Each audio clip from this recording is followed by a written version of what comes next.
Azure Container Instances, or a CI, is Microsoft's serverless container deployment service. It allows you to run Docker containers in the cloud without managing any virtual machines or setting up complex infrastructure. This makes it one of the fastest and simplest ways to deploy containerized applications on Azure. A CI provides three major advantages. First, it enables fast container deployment without managing virtual machines, which means you can go from zero to running container in seconds.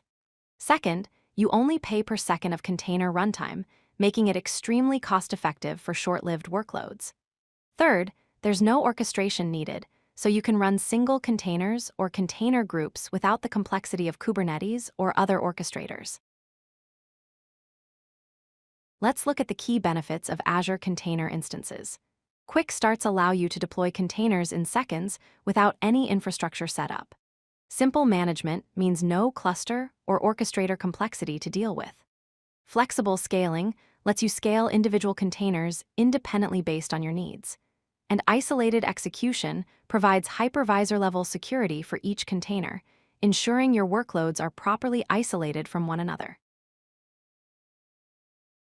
A CI is perfect for several scenarios: batch processing and data transformation, jobs that need to run periodically and then shut down.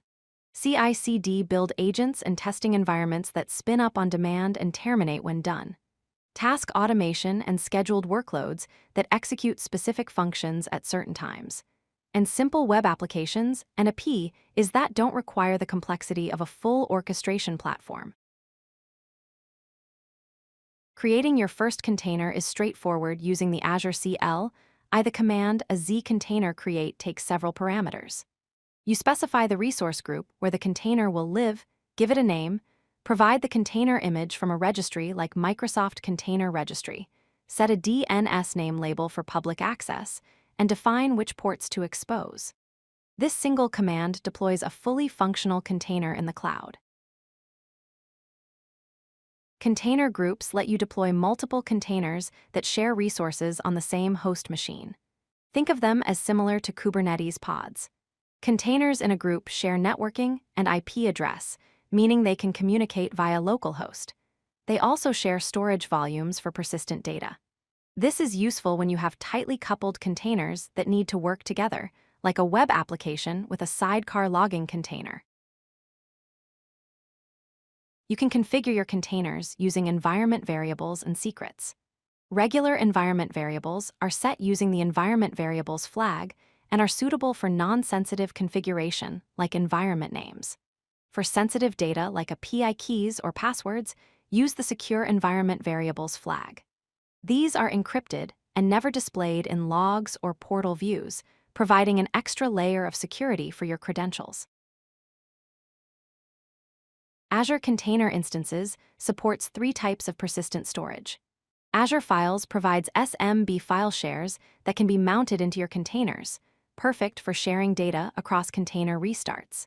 Empty directory volumes offer temporary storage that exists for the lifetime of the container group, useful for caching. And Git repo volumes let you clone Git repositories directly into your container at startup, ideal for deploying code or configuration from version control. Restart policies control what happens when your container exits. The always policy restarts the container on every exit, regardless of the exit code, which is useful for long-running services. On failure only restarts the container when it exits with an error code, perfect for batch jobs that should retry on failure. Never means the container runs once and stops, suitable for one-time tasks or jobs that should never automatically restart. A CI integrates with Azure's monitoring ecosystem. Azure Monitor provides CPU, memory, and network metrics to track container performance.